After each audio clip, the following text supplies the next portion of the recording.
तारीखें भुगत रहे हैं।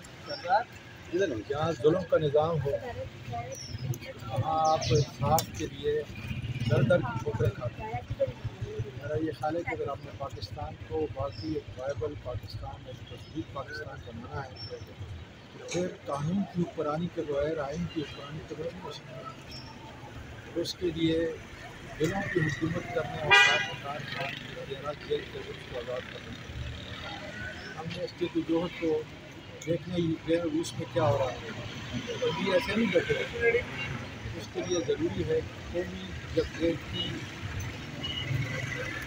उसके लिए इंसान काम करना और लीड करना चाहिए।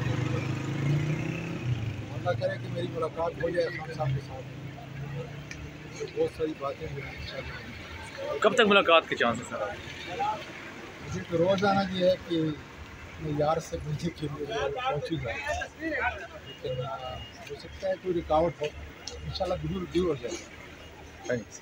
ठीक है।